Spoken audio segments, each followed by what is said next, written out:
friends, இன்னைக்கு நம்ம அரைக்கீரை வந்து எப்படி பருப்பு போட்டு கடையிறது அப்படினு பார்க்க போறோம். இது ரொம்ப டேஸ்டியா இருக்கும். பருப்பு இல்லாமலேயும் வெறுமனே அரைக்கீரை கடையலாம். சேம் இன்கிரிடியன்ட்ஸ் தான். பருப்பு இல்லாம பண்ணலாம். ஸோ இதே மெத்தட் தான். ஸோ இதில் வந்து நான் கீரை கம்மியாக இருக்கிறதுனால கொஞ்சம் பருப்பு ஆட் பண்ணுறேன். ஸோ ஒரு 5லேருந்து 6 பேர் சாப்பிட்ற அளவுக்கு வர மாதிரி, அதனால் பருப்பு கூட போடுறேன்.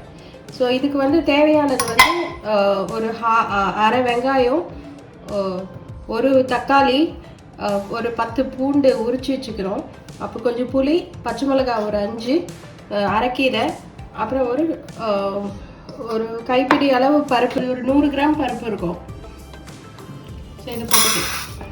இப்போ இதை போட்டு ஃபஸ்ட்டு பருப்பை வந்து வாஷ் பண்ணி வைக்கணும். அப்புறம் எல்லா இன்க்ரீடியன்ஸும் ஆட் பண்ணிக்கலாம். இப்போ இந்த கீரை எப்படி பண்ணுறதுன்னு பார்க்க போகிறோம். அது வீடியோ பார்க்கறதுக்கு முன்னாடி சப்ஸ்கிரைப் பண்ணாதவங்க இந்த சேனலை சப்ஸ்கிரைப் பண்ணிட்டு பெல் ஐக்கான் கிளிக் பண்ணுங்கள்.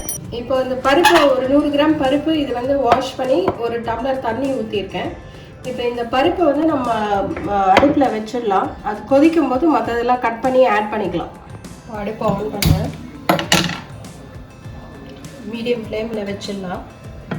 பருப்பு கொதிக்கிற நேரத்தில் நம்ம இந்த பூண்டு ஏற்கனவே நான் உரிச்சு வச்சுருக்கேன், ஒரு 10 பூண்டு, அது கூட ஒரு அரை ஆனியன், வெங்காயம், கடையை தான் போகிறோம் அதனால பெருசு பெருசாக கட் பண்ணாலே போதும். அண்ட் ஒரு 5 பச்சை மிளகாய் போடுறேன். கொஞ்சம் காரம் வேணும்னா இன்னும் ஒரு பச்சை மிளகாய் போடலாம். அப்புறம் கொஞ்சம் புளி,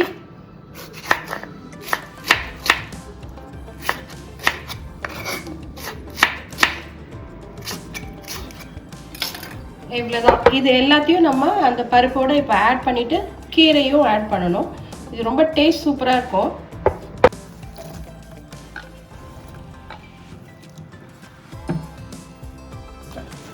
இப்போ கீரை வந்து ஏற்கனவே இது வாஷ் பண்ணி வச்சுருக்கேன். ஸோ இது வந்து கொஞ்சம் பெருசாக கட் பண்ணி அந்த குக்கரில் ஆட் பண்ணிக்கலாம்.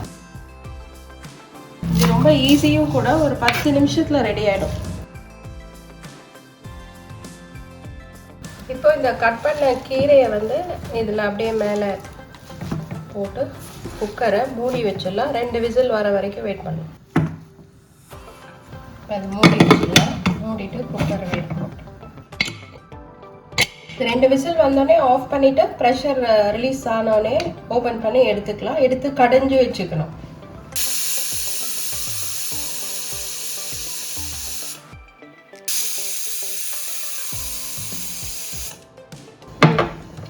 ஸோ அது சின்னதாக ஒரு கடாய் வச்சுட்டு கீரைக்கு தாளிக்கிறதுக்கு ரெடி பண்ணிக்கிறோம். ஸோ அந்த கடாய் வச்சுட்டு ஒரு 1.5 டேபிள் ஸ்பூன் ஆயில் ஊற்றியாச்சு. இதில் இப்போது கொஞ்சம் கடுகு ஆட் பண்ணிக்கலாம். ஒரு டீஸ்பூன் கடுகு. இது கடுகு வெடிக்கும் போது ஒரு 1/4 டீஸ்பூன் சீரகம் போடலாம். ரொம்ப நல்லாயிருக்கும் ஃப்ளேவர். அது கடுகு வெடிக்குது. ஸோ ஒரு 1/4 டீஸ்பூன் சீரகம் போட்டாச்சு. ஒரு 3 காஞ்ச மிளகாய், கொஞ்சம் கருவேப்பிலை இதில் ஆட் பண்ணுவோம். இதெல்லாம் சாம்பாரில் தாளிக்கிற மாதிரி தான். ஸோ இதை ஆட் பண்ணிட்டேன்.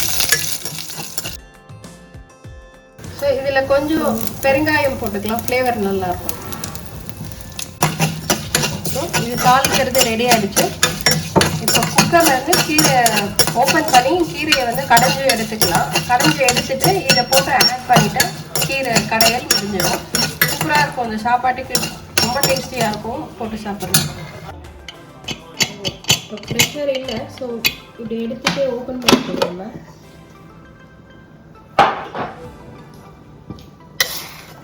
பாருங்கள், பருப்பு எல்லாமே வெந்துடுச்சு.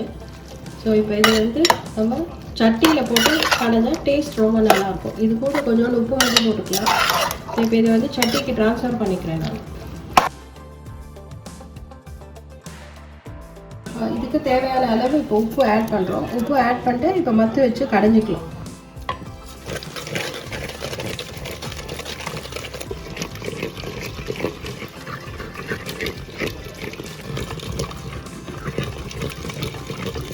இது நல்லா கடைஞ்சாச்சு. ஸோ இந்த அளவுக்கு போதும். இப்போ இதை வந்து நம்ம பாத்திரத்துக்கு ட்ரான்ஸ்ஃபர் பண்ணிக்கலாம். பாருங்கள், டெக்ஸ்சர் இப்படி இருக்கணும். இப்போ இது கடைஞ்சிட்டு ஒரு பாத்திரத்தில் ஆட் பண்ணிட்டோம். இது கொஞ்சம் திக்காக இருக்குது. கொஞ்சம் லிக்விடாக வேணும்னா கொஞ்சம் ஹாட் வாட்டர் ஆட் பண்ணிக்கலாம். இதில் ஒரு 1/2 டம்ளர் ஆட் பண்ணிக்கலாம். இல்லை இப்படியே இருந்தால் கூட நல்லாயிருக்கும். ஸோ ஸோ இப்போ இது கூட நம்ம அந்த தாளித்து வச்ச அந்த காஞ்ச மிளகாய் கடுகு இதை வந்து ஆட் பண்ணுறோம். இப்போ இதை வந்து மிக்ஸ் பண்ணிடலாம். இது அடுப்பில் வச்சு ஜஸ்ட் ஒரு பாயில் வர வரைக்கும் பண்ணிக்கோங்க. அப்போ தான் இந்த காஞ்ச மிளகாய் ஃப்ளேவர் இறங்கும். இப்போ நம்ம அடுப்பில் வைக்கலாம். லைட்டாக பாயில் ஆகுது. ஸோ இதெல்லாம் இப்போ ஆஃப் பண்ணிவிட்டு நம்ம வேறு சர்விங் டிஷ்க்கு மாற்றிக்கலாம். இது அவ்வளோதான், கீரை பருப்பு கடையில் முடிஞ்சிடும். இப்போ அடுப்பு ஆஃப் பண்ணியாச்சு. கீரை பருப்பு கடையில் ரெடி ஆகிடுச்சு. இது சாப்பாட்டில் போட்டு சாப்பிட்றதுக்கு நல்லாயிருக்கும், இல்லை சைட் டிஷ்ஷாகவும் வச்சுக்கலாம். ஸோ இந்த வீடியோ பிடிச்சவங்க லைக் பண்ணுங்கள், ஷேர் பண்ணுங்கள். தேங்க்யூ.